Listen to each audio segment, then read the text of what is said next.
Hello and welcome to another edition of The Chamber right here on City TV. Of course, today we're having a conversation, wonderful one at that, with a former member of parliament, an immediate past legislator. Of course, will be telling us his experiences in parliament and what he makes of the current happenings in the House. This is The Chamber. I'll be back and I'll introduce my guests and we'll delve into the discussions. My name is Duke Mensopoku. Stay with us. Hello, welcome back to the program. This is still The Chamber. My name is Duke Mensopoku. On this edition, we've been joined by a former member of parliament, immediate past member of parliament for Mion in the northern region, the Honorable Abdul-Aziz Mohammed. You're welcome, sir. Thank you, my brother. It's been 4 months out of parliament. How have you been? I'm good. I'm good, coping with life outside parliament. Yeah. So what have you been up to, really? For the past 4 months, I've had some time for myself. I've had some time for family, and I've had some time for private business, and I've also gone back to school. Okay. You know, just to be able to hold the 4-year period that lies ahead of us. The next elections will be in 2024. Yes. So in between times, I've had something to occupy myself. Like I indicated, at least this time I have some time for family, private business, and also go back to school. All right, let's take us back to where it all started from. Where were you born? What kind of upbringing did you have? Which schools did you go to? I was born some 45 years back in Tamale, specifically a suburb called Sabonjira. Sabonjira in Tamale is like into 4 parts, but some way, somehow, I spent all my life within that enclave. I spent all my life in Sabonjira in Tamale until I relocated to Accra somewhere in 2009, somewhere October 2009. I attended Ahmadiyya Primary School, Ahmadiyya Primary School in Tamale, from primary 1 to primary 6. That would have been around 82 to 86. I attended Ahmadiyya Primary School. In those days, I don't know what the situation is today, but we used to run shifts, the morning and then the afternoon shift. And so when I left Ahmadiyya Primary School, I proceeded to the Zogbele Junior High School, Block A. In Tamale, when you talk of Zogbele Junior High School, we have Block A and Block B. Okay. These are 2 different schools altogether. But they are all on the same compound? No, quite a distance from each other. Okay. In between Ahmadiyya, in between the Zogbele Junior Block A and Block B, there are some cluster of schools in between these two structures. I attended the Block A in Tamale. It was popularly referred to as Atutuga. That was the name of the headmaster, Onobiskura. Okay. That was the popular name for that school. And then from there, I proceeded to Business Secondary School in Tamale. Nobi School? Or Business Secondary School. Okay. Business Secondary School itself was in existence years before Nobi School came into the picture. And so I left there somewhere in 1994, then later went to Tamale Training College, where I got trained as a professional teacher between 1996 and 1999. Okay, but tell us about your parents. Who were they? What did they do? My father was a driver at UAC. UAC, if my memory serves me right, United African Textiles. He was a driver. Unilever. Exactly, now Unilever. He was with UAC as a driver. My mother was a petty trader, but spent most part of trading life in Accra. You know, she was doing the Tamale Accra route for a very long time until she got settled because of old age. She couldn't engage in active business again. So my father was a driver, and later also took to farming. Okay. To farming, yes. How many siblings? I have 9 siblings. First, are you the first? I'm the second? firstborn. Oh, wow. The firstborn of both parents. 4 males and 6 females. I happen to be the elder one. So we're 10 in number. Okay, we're 10 in number. Okay, but let's take us to senior high school, a business secondary school. Is that where leadership started for you? I must admit, yes. When I got to secondary school, from Form 1 to Form 3, I studied home economics, and coming from Wow. from Home Tamale economics. Dagbon, where you were in a class that had to do with food and nutrition, Yeah. where you had to be seen cooking and sewing. I remember when we were in secondary school, when we got to Bisco in first year, myself and some colleagues of mine, my male colleagues, I think we were about 12 of us in a class. In a class of about 50, we were 12 boys. I remember we gathered ourselves to go and confront the headmaster to tell him that we were not supposed to be in that class, because apparently we didn't have a full understanding of the program. But this is even still strange to me. Exactly. You read you were in home, yes, home economics class. Exactly. What were your electives? Food and nutrition, I remember, was one. Clothing and textiles was one. And management in living was also one. Yeah. But later, I understand they added economics to that course. But we did only these 3 electives. It was compulsory. You couldn't escape either food and nutrition or clothing and textiles. We, the boys, tended to be more interested in the management in living, which was more like life skills back at the JSS. But the angle of cooking and sewing was what we didn't like, and largely because of the environment within which we grew up. You know, this was a male-dominated environment. Boys were not seen to be associated with kitchen and cooking. And I'm sure you had many female students in the class than the boys. That's why I said in a class of about 50, we were about 12 of us. And I remember, you see, that's why we must pay critical attention to guidance and counseling. Yeah. When I was leaving JSS for secondary school, in those days, we had these forms that we filled. And then they would pick your forms. This computer placement was not in existence. And so right from primary school to JSS, I had some admiration, some attachment to economics. Okay. So once I saw economics, I forgot of the home and went to take for home economics. Wow. So I didn't actually know what I was saying. So instead of choosing business, exactly, so that you take the home economics because you saw economics. Economics. I mean, wow. You didn't have, people to guide you. You were perhaps the first person within the family to have taken that route. And so when we got to secondary school, and then we realized that it was someone walked in, a tutor walked in and was talking about sewing machine and how she was going to take you through. Another person walks in and it was all about cooking. Then you went like, what is this? And so we gathered ourselves. I remember myself and my friend who is currently in the UK. The last time I checked, he was with the British Army, Mutari, and some other few male colleagues of mine. We gathered to go and meet our headmaster, Alhaji Sini. He passed on recently. May his soul rest in peace. And then a senior of us saw us under a tree and came to ask us what we were doing.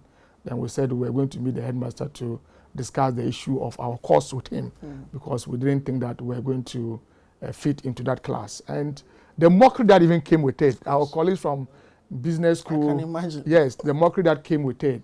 And the understanding around that time was that we in that class were those who didn't do so well at the BEC. Yes. But that wasn't the case. I, for instance, and visual arts. Even exactly. today, I, for instance, scored distinction at JSS, and so that argument was far from the truth. But that was the perception, and so a couple of reasons made us to believe that we needed to be changed to join our colleagues who were in the business class. And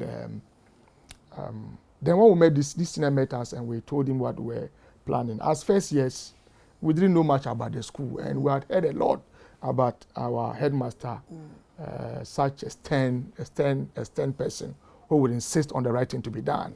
And so somehow we abandoned that course. We didn't go to approach him again. And so we went to pursue the course. And that was the second batch of SS, 1994. And so even the teachers themselves didn't understand the courses. And so myself and my male colleagues were very, very good in maths and English in those days, because we had all the time for core science, core mathematics and English, because you didn't have much time to bother yourselves with those two electives, food and nutrition and then clothing and textiles. And so at the least opportunity, you want to read some other subjects, and not these two. And so even when they gave us the textbooks, for me, in those days, we were made to return the textbooks at the end of the term. Yeah. I mean, the way you give the books to me is the way I'll return it to you, very nicely packed, because we hardly would open those books to. So I must admit that it was a tough time for us. And I'm sure as an offshoot of that, you must be a very good cook.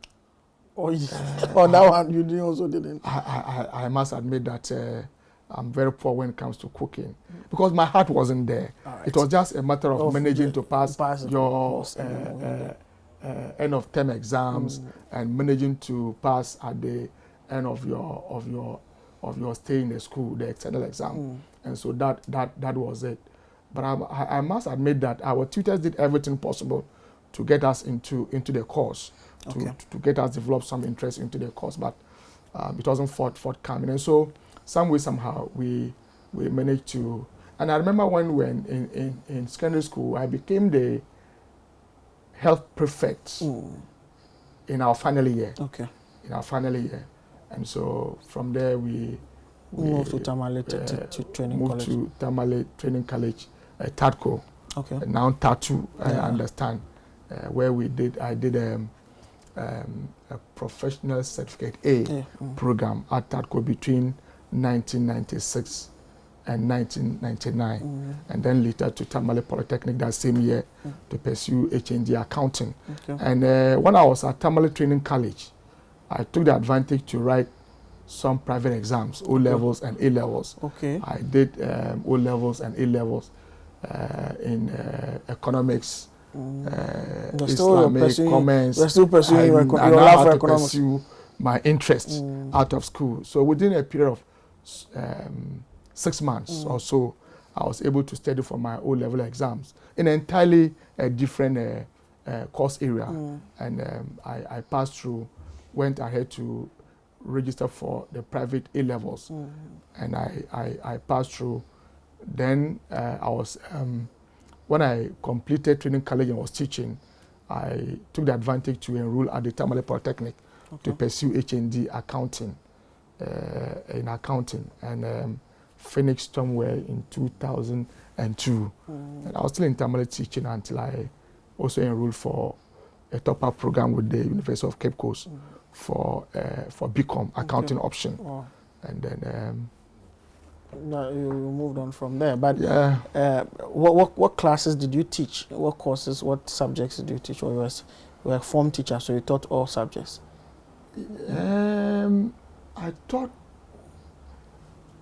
I can remember general science I did. Okay. Religious and moral education I did. English I did. At the Lamashagu Junior High School, where I taught for close to 8 years. Okay. Same school? Same school. 8 years. School. Wow. Yeah, 8 years. And I taught. Sure, they were calling Teacher Aziz. Teacher Aziz. Teacher Aziz. And teaching is one thing I must admit that I love to do. It is one profession that I have some serious attachment to.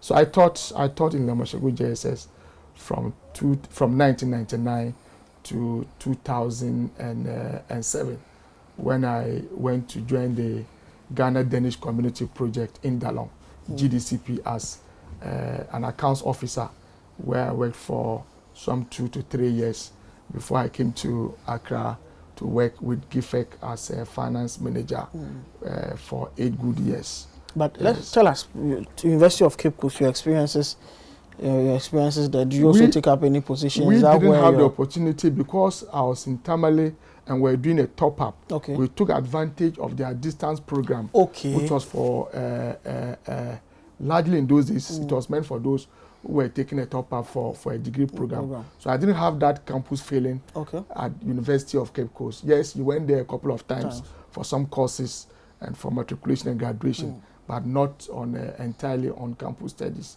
Then I came to, like I said, I came to GIFEC in 2009 and as a finance manager at GIFEC, Ghana Investment Fund for Electronic Communications under the Ministry of Communications.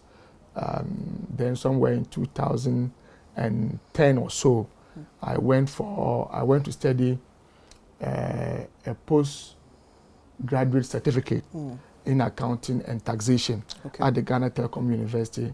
Went back to that same school to pursue my MBA in finance. This was a program run between Ghana Telecom University and Coventry University in UK for a 1-year master's program, which I pursued. And I also made some attempt to sit for ACCA, but had to abandon it because of politics. Because I was not able to combine my entry into politics with the ACCA exams, which was very, very demanding. But at the tertiary education level, did you take up any leadership Polytechnic, roles? yes. Polytechnic, when I went to Tamale Polytechnic, I was prefect responsible for entertainment. And even at college, I was the prefect responsible for entertainment and social affairs. And so right from secondary school to training college to Polytechnic, I had engaged myself in some leadership roles. And that's where I think that my likeness for politics started. My desire for leadership, I must admit, started right from secondary school, but not partisan politics. partisan of course, that's politics. it's not possible. Exactly, but that tendency to take up leadership positions and responsibility, I must admit, I would trace it back to my days at the secondary school, training college, and Polytechnic. And Okay, so when did partisan politics, or when did your affiliation with the NDC begin? When I got back, when I finished Polytechnic somewhere in 2002 and came back home, I mingled with some good friends of mine who were into active politicking. One person I would remember and would give credit to is Alhaji Abio, who is currently the elections director in Northern Region. He was one time the regional youth organizer. And so through friends of mine, I developed some interest in partisan politics, but I didn't take a frontline role until somewhere in 2005, when it was suggested to me that I should come and contest for Deputy Secretary in Tamale South. And that was during the first tenure of office of the current minority leader. And so I went to contest, won that elections as a party officer at the constituency level. Some way, somehow, the substantive officer, Alhaji Aliu, popular called One Man, took a frank leave, and so I had to act as the secretary for the constituency. And that's when somewhere 2005, when I started a working relationship with the current minority leader, even though we had known ourselves for a long time. My old boy was the constituency chairman for Gutpegu Sabonjida. And so some way, somehow. NDC chairman. Yes, wow. Yes. Alhaji Pena, not my biological father though, but he was the chairman for Gutpegu Sabonjida. That later became Tamale South and Tamale Central. And so there was some working relationship already between Haruna Idrisu and my old boy then. And so when it was suggested to me to take up that responsibility, I didn't hesitate. I went in for it. And I really enjoyed working for Tamale South and working for the NDC and the current minority leader since that time. Okay. So we're in Tamale South now. We'll take a break here. We'll come and find out how he made that transition from Tamale South to Mion and then to Parliament. Still the Chamber. We'll be back after this break. Stay with us. You're welcome back. This is still the Chamber. I'm still here with the immediate past MP for Mion in the Northern Region, the Honorable Abdul-Aziz Mohammed. So before we went on the break, you were talking to us about being secretary for Tamale South. Yeah, between 2005 and 2009. Okay, 2009. That was a 4-year period. So how did the transition happen? Of course, the people will logically would think that Tamale South, that's where you started. But how did you end up in Mion?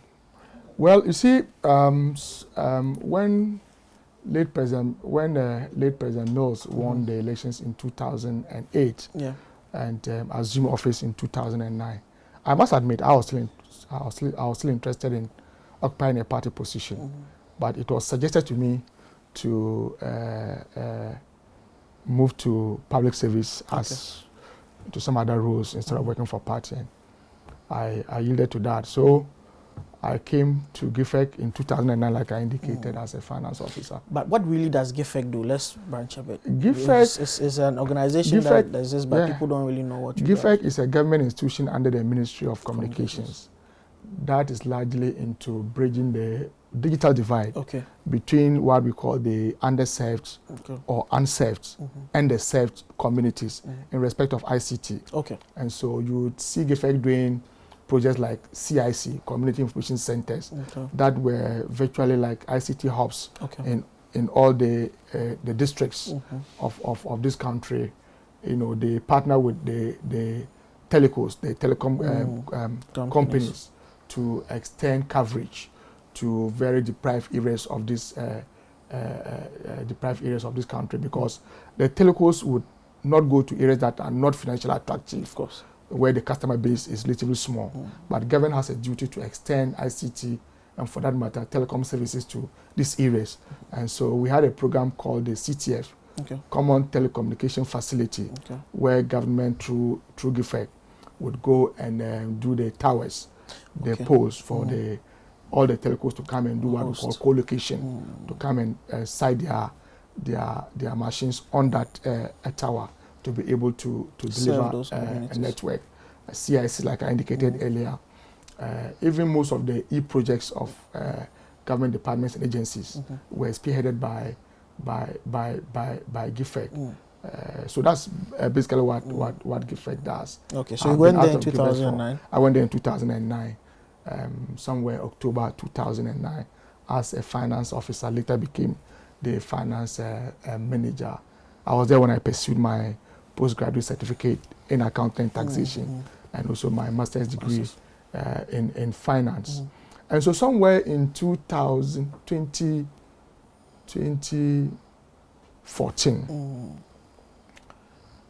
then I realized that the NDC was losing grounds in the Mion Constituency.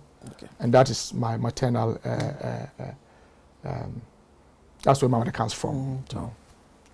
So the MP then, Honorable Dr.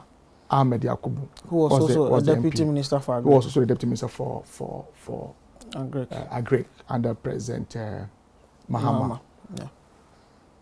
So I suggested to him that, look, I would come and vie for the DCship, so that whilst you work from Accra as a member of parliament, I can be home as a DC and see how I could help hold the grounds for the party and yourself.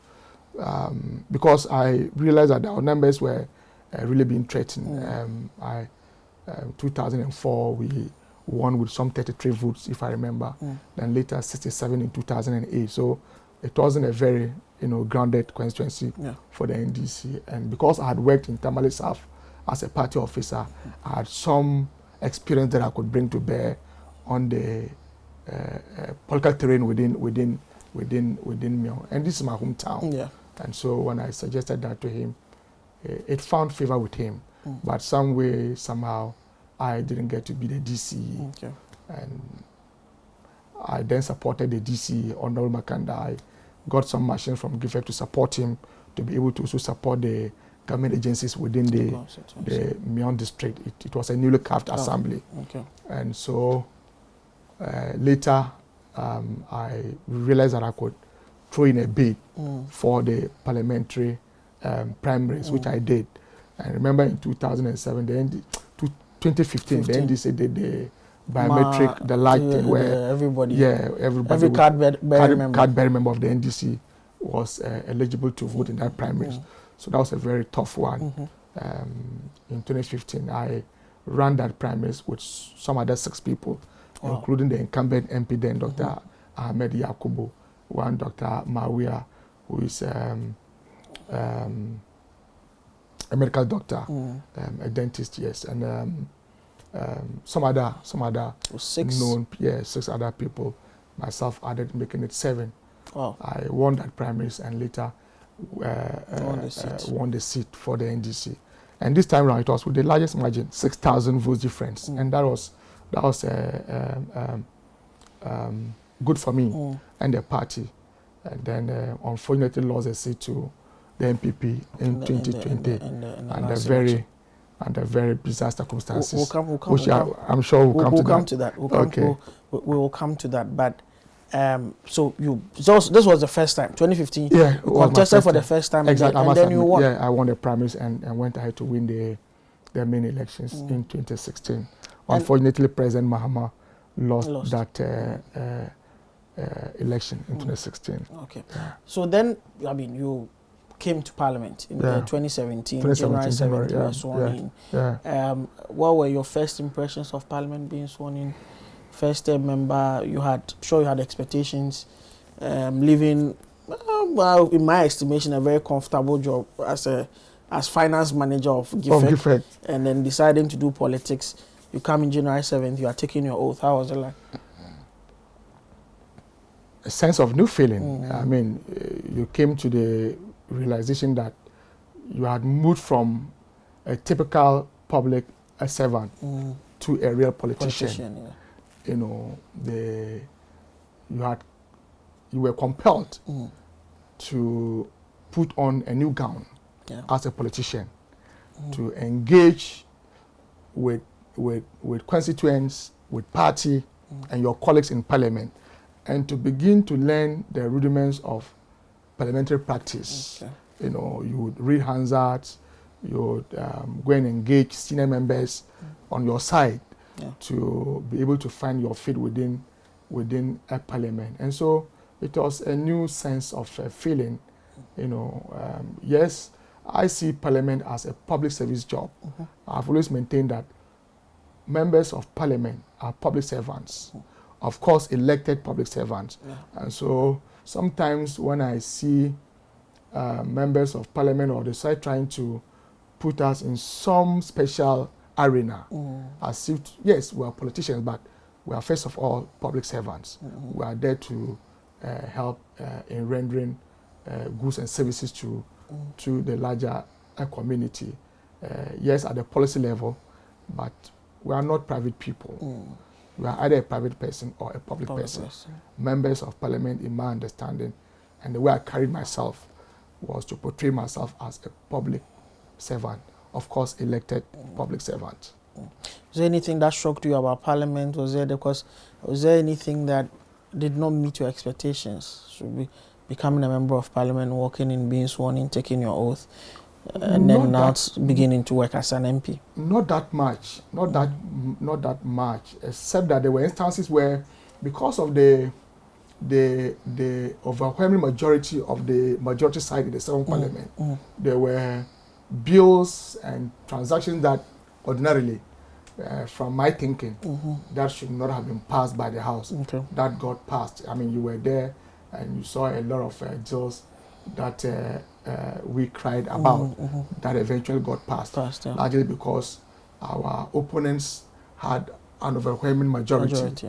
And so, apart from those few disappointments on issues that borders on national interest, I must say things fell in shape, and I wasn't too much surprised. And I was one person who tried to gather the courage to participate in parliamentary proceedings in the early days. I remember the 2017 State of the Nation Address. We were sworn in on 7th of January, and somewhere February or so, President Akufo-Addo came to deliver his maiden State of the Nation Address. And I was privileged to be among the first time member of Parliament who were asked to debate. And I think I discharged myself well, and subsequently tried to engage as much as possible to the best of my ability. Okay, let's take a look at your career as a parliamentarian in Parliament, the 4 years you spent in Parliament. You served on Local Government Committee, Poverty Reduction Committee. These are two important committees.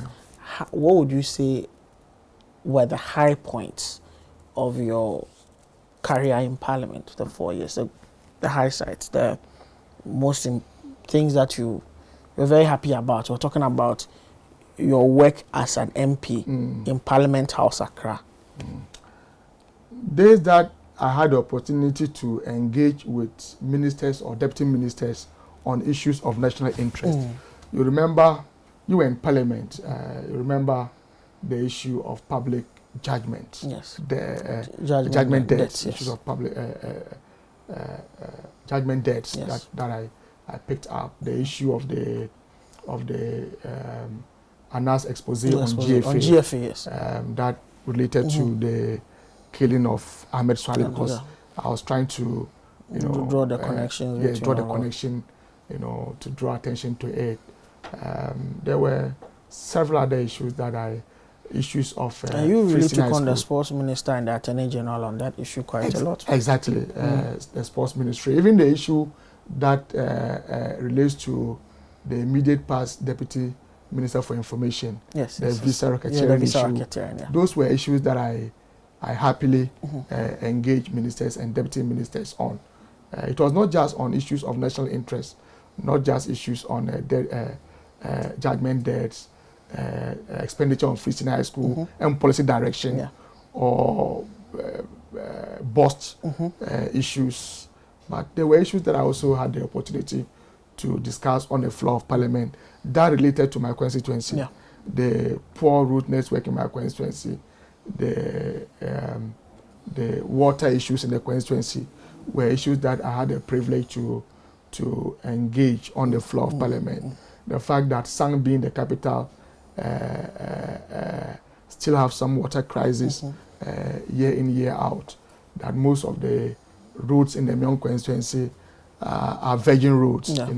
They've never been shaped or done, were issues that I had the opportunity to raise. So I want to believe that in my own humble way, I was able to represent my people on the floor of Parliament, both on national issues and on issues that related to constituency issues. Okay. Maybe I could have done more. There's always room for improvement. Maybe I could have engaged more, but to the best of my ability, I tried to represent my people well in the chamber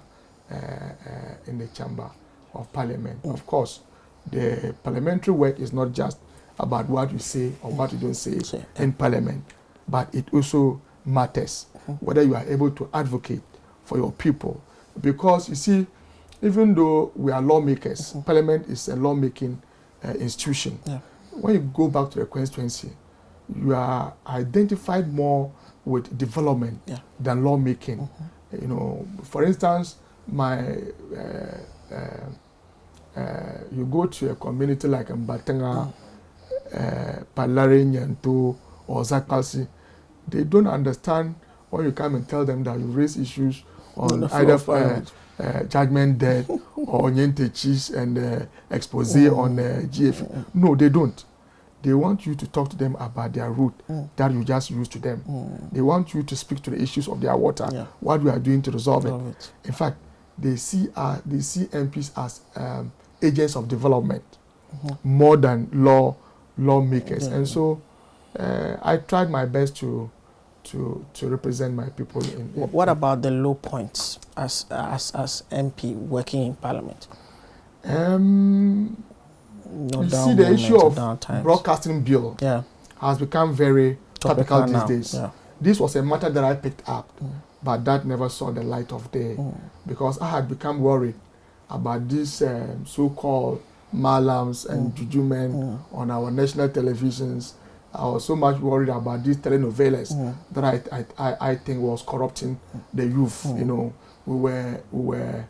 We had jettisoned the values, the cultural values, in favor of some Mexican episodes, and women became so attached to it that I wasn't too pleased about it.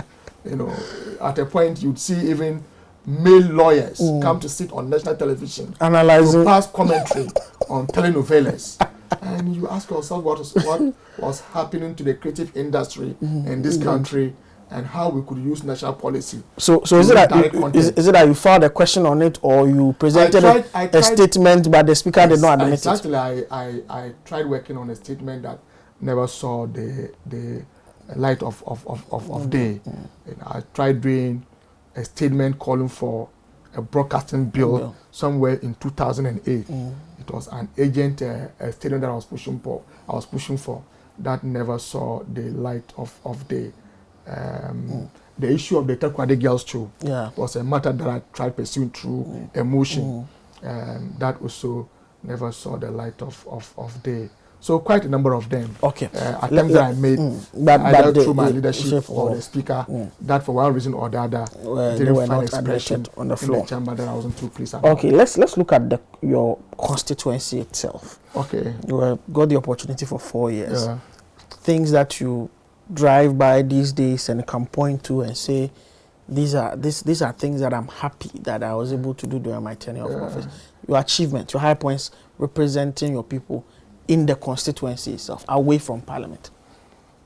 That's one thing that excites me. And even when I lost my elections, let me say that even my worst critics will tell you that you can hate Aziz for anything, but not for delivery in the constituency. Really? You are that confident I'm so proud of your record in Mion. I'm so proud of that.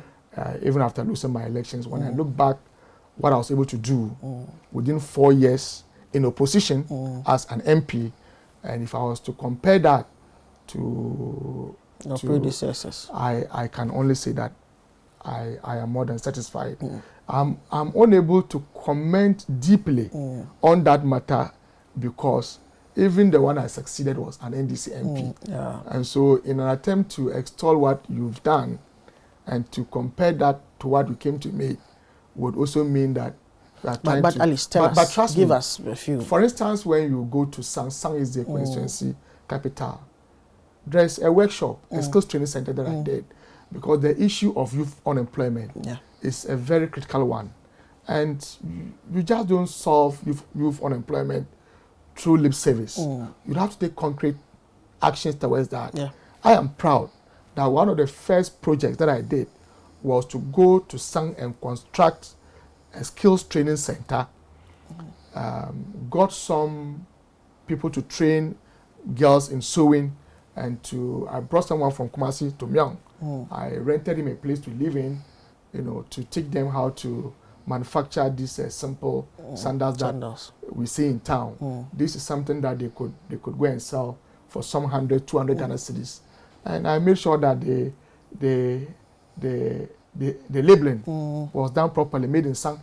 And they were shocked that this guy, I was able to get him from Kumasi, pleaded with him to come and live in Sang. I tried as much as possible to make life comfortable for him in Sang, to train some young boys in shoemaking, not just in ordinary as in polishing, but how to manufacture shoes. Simple footwears in Sang.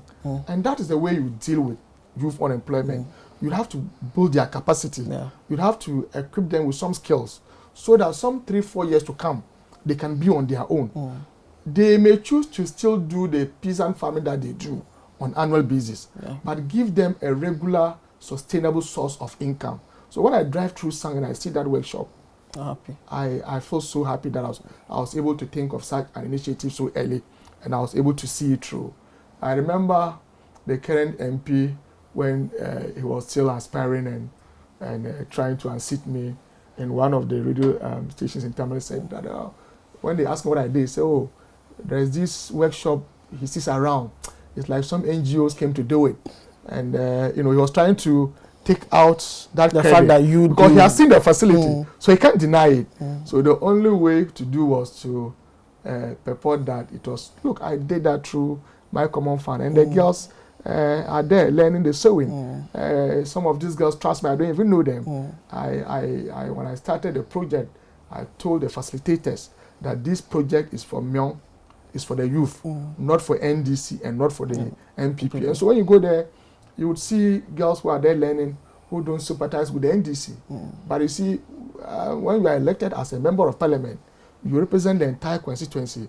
And so some of your actions must go beyond your partisan interest. It is possible that could even get someone, develop some interest in your in your political party. And so that workshop, I'm so proud of it.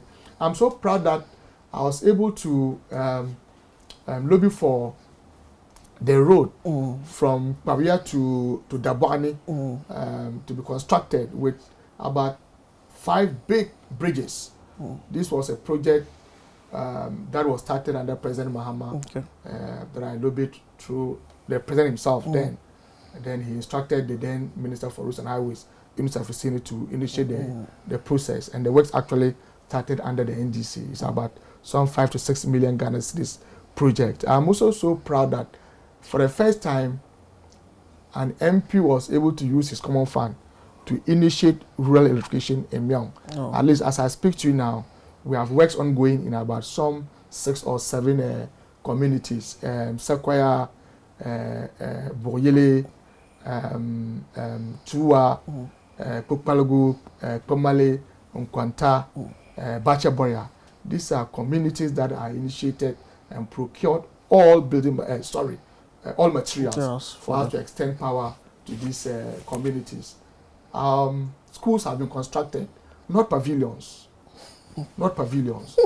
3 classroom blocks, one in Sang, one in Kulimpebu, and the kids are making use of it. We have opened up roads, Palari, Nyanto,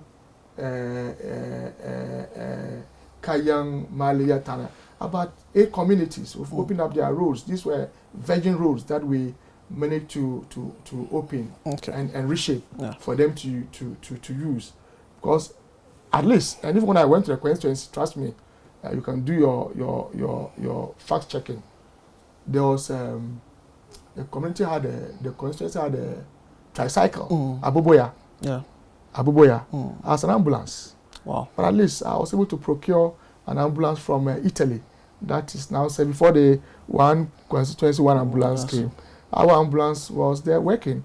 And I understand that they even prefer to use that one than the government one because it is cheaper using it than going for the government one. And so there are some projects when I look back, I feel I did my part to be able to uplift the constituency in terms of infrastructure. Yes, we could have done more if President Mahama and the NDC had won the 2016 elections. I'm sure we would have done much better.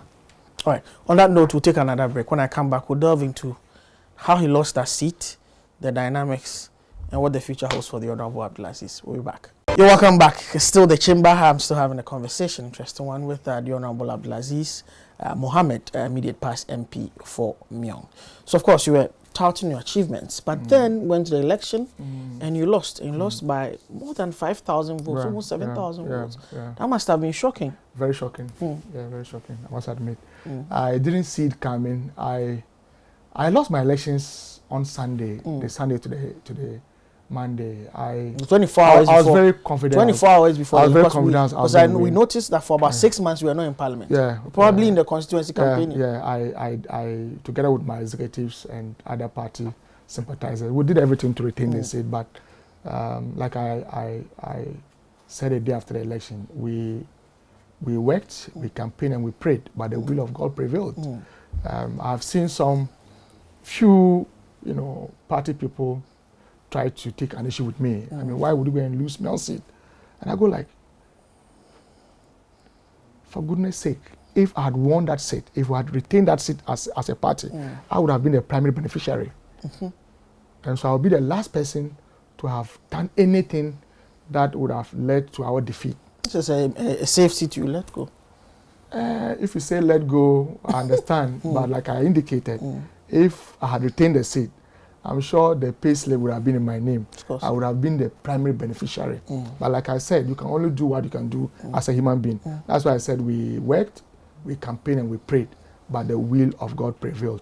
And yes, it's true that Mion is our safe seat, but this is not the first time that we lost the seat. We lost the seat also in 1996 to Great Alliance, CPP, my uncle, Mr. Alabira, and this is the second time that we lost it, especially when you juxtapose it against the background that I came to win that seat with the highest margin before, from 33, 67 to about 6,000, and now losing it with such a huge gap again, it calls for for some worry that I admit.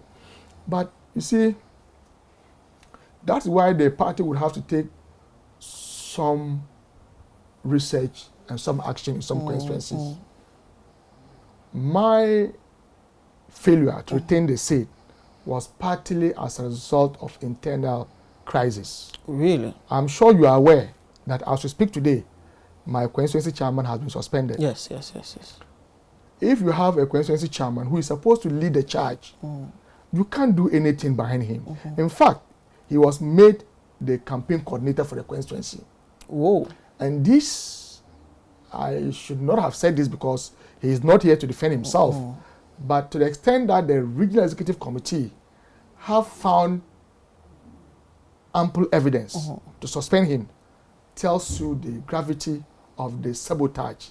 That if you have your party chairman in the constituency holding meetings with your opponents, telling them what to do and what not to do, linking them with branch executives of your party. And the audio is there. If you read the suspension letter, you would see that the party is in a possession of a tape, an audio recording of him working and planning with the NPP. I mean, that is unimaginable. For what crime? For what offense? Whatever would have been the offense, whatever Aziz would have done, for the sake of the party of which you were the chairman, that you got elected at Congress and you swore an oath to serve the party. This is someone, you can't be a party chairman and would want to claim that some way, somehow, you haven't had anything of any kind from the party. You don't turn your back on that same party. I've always said that MPs are like tenants. Like tenants. If you don't like a tenant, you don't go around demolishing your house. You don't do that. The tenant has a tenure. When his tenure ends, he would leave. MPs are like tenants. So you may not like Aziz. You may not like the way I do my politics. You may not like the fact that I use my common fund to do development projects when indeed you had some other plans for it. You may not like that. But just wait. When we get to the internal primaries and you try and kick me out. But once I am elected by the delegates to lead a party, you are under every obligation to support my bid. Okay. But there's also the view. I just didn't lose the election. President Mahama also for the first time lost Mion. Okay. That is unheard of. And so if you thought that Aziz was the target, you extended your hatred to the president. Today, you know my pain? No. That we are in this crisis as a country, as a party, just because of one seat.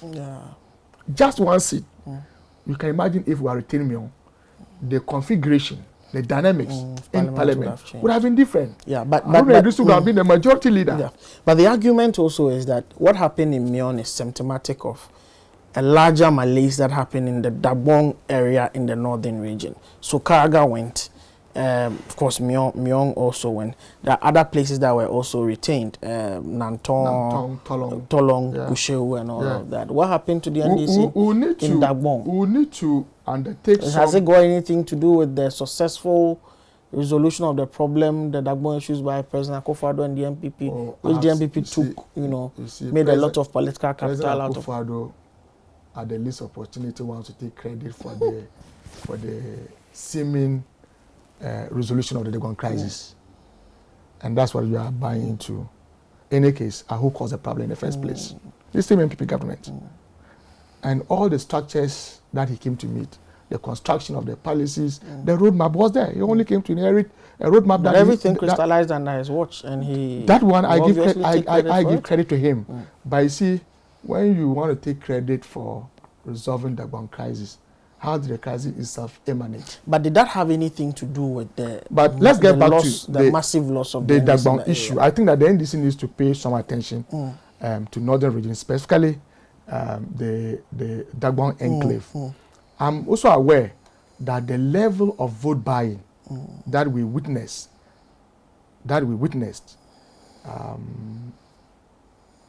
in Mion, for instance, I can speak for, is unimaginable, something unprecedented. I mean, what we do know, parties do, and that's even a practice that we must work against. That when we are going for internal primaries, aspirants try to do some vote buying. These are limited number of delegates, and that's why the NDC was calling for the expansion of our electoral college. Now, at the main elections where you have over 40,000 registered voters, a party was bold enough to go around dishing out money to These every allegations voter. you are making. I'm telling you, it happened in Mion. Even on the voting day, when they were in the queues, under the disguise of giving them nose maxes, they gave them money. Oh. And so you can imagine if they can pump as much as some from their own sources. I mean, we talk to ourselves. You know, we have camps in every political party. They will tell you. Do we have most also? Yeah, I mean, the kind of amount of money that they brought to the constituency in Mion, Kariga, and Gushegu, I fear for this democracy is now becoming a platform or an opportunity for the highest bidder. And so, you see, you have an internal crisis already. Now, your opponents comes to ambush you with huge sums of money on the night before the elections. And all that you can do is to put your hands on your head and just look up to God to see what happens. Other than that, ask anybody. I mean, ask anybody in Northern Region. Ask all the political observers. No one saw Mion sit leaving the NDC. We were in charge, and we never. In fact, the contact of my chairman, for instance, yes, I knew of it. I knew. And people had called for his suspension. That he was dining with the devil. Oh, yeah, I knew. I mean, I knew. And people had even called for his suspension before the elections. But I felt that wasn't too good because I didn't want us to rock the boat going into an elections. It was my thinking that we should cross the road and take the necessary actions. But let's see what happens. Okay, so let's come to the current parliament. But of course, 7 January, Babgin becomes Speaker of Parliament. 137-1. Then we hear also that there are some internal wranglings in the NDC. Your good friend Okuyeto Ablakwa has resigned from the committee, citing certain appointments committee for that matter. Yeah. What do you make of what is happening in the current parliament? Oh, these are all part of group dynamics. I mean, it's all part of the group dynamics. They will settle, and they are settling. I wasn't too surprised that Right Honourable Speaker Bagbin was elected to be the Speaker of the 8th Parliament. Yeah. And he's the man that we need around this time, a very experienced lawmaker. He has seen it all under the Fourth Republic. Yeah. So at the time that we have a very balanced Parliament, we needed someone who has seen it all to be able to drive the House. And so I wasn't surprised that he got elected as the Speaker of Parliament. He has all it takes to lead the House. And I wasn't surprised. In fact, I even expected him to garner more votes than he did. But because of the polarized nature of our politicking and governance in this country, the mere fact that he was coming from the NDC stock would have made the NPP guys to shun him. But I'm sure one person or two other people had to exercise some conscience over mere partisan interest and went to vote for him. So he's a man that we need around this time. Our appointments committee, those are issues that I would not want to comment on publicly, especially on the action of an individual. Okay. But I think that could have been avoided. All right. But more than 100 days into the new parliament, your successor, how is he doing?